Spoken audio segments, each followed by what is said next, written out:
Hey everyone, welcome back to How To with Sunny. In today's video, I'm going to show you how to test your Roblox Studio game with 2 or more players at the same time. This is really useful if you want to test things like multiplayer interactions, combat systems, trading, teams, multiplayer scripts, or anything else that requires more than one player. First, open your game inside Roblox Studio. At the top of Roblox Studio, find the test controls. Open the testing mode drop-down and select Server and Clients. Once you select it, you'll see an option where you can choose how many players you want to simulate. Use the player selector to increase or decrease the number of clients. For example, if you want to test your game with 4 players, set the number of clients to 4.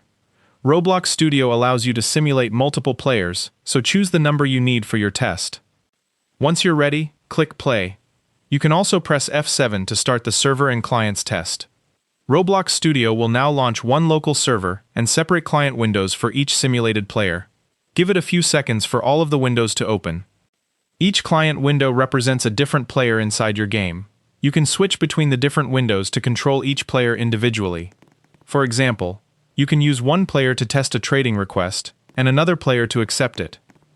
You can also test combat between players, team systems, multiplayer GUI features, player-to-player interactions, and other multiplayer mechanics. If you hover over Roblox Studio on your taskbar, you should be able to see the different client windows that are currently running. Simply select the player window you want to control and continue testing your game. When you're finished, click End Session from one of the test windows to close the simulated clients and server. And that's how to test your Roblox Studio game with multiple players at the same time.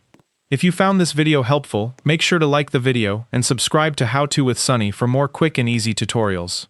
Thanks for watching, and I'll see you in the next video.